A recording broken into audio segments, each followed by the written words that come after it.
Well, this video is going to be about destruction. Some dreams I've had about destruction in the United Kingdom.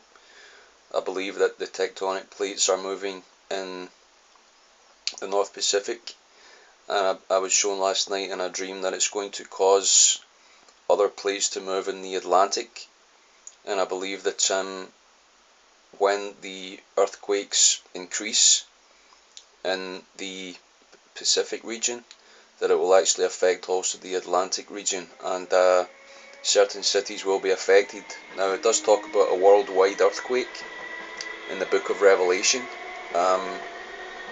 Talks about the city being affected, so many thousand people dying. I think it's a third of the city. I'll put the scriptures down below in the toolbar.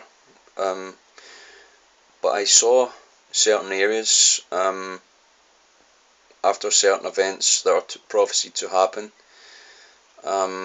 being flattened, and I believe it's through either landslides or earthquakes. And this was also affected Spain, Ireland, parts of the United Kingdom, and basically one of the orphans that I helped in Africa was brought to the Lord because the Lord gave him very powerful visions about there being a worldwide earthquake that's going to affect all around the world. And what we're actually having is a methane gas escape.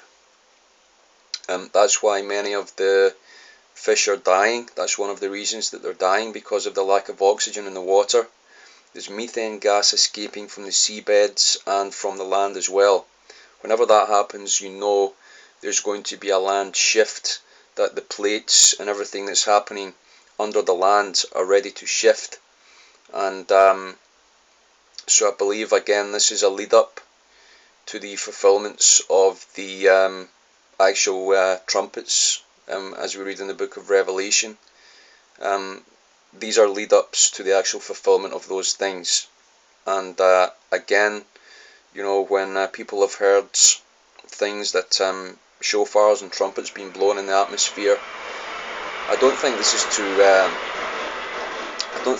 to take away, or this is to actually try to distract from what's happening around the world. I believe there are actual warnings that the trumpets are being blown and the judgments will follow. How do we prepare for this? Just ask the Lord. Many of us have got about probably a month's supply of food and possible water as well, if the water pipes are affected as well in the earthquake. So it says that earthquakes will happen in diverse places, and the Atlantic Ocean and Europe would be a diverse place, because it's actually not really affiliated much with earthquakes. Yeah, I was shown last night that there would be a follow-on quake if anything happens in the Pacific Ocean. I think that's what I got last night. What I saw was a map of cities all lit up, and I was shown that these would all be affected through an earthquake. And I felt it was coming from west to east. Alright, thanks very much for listening.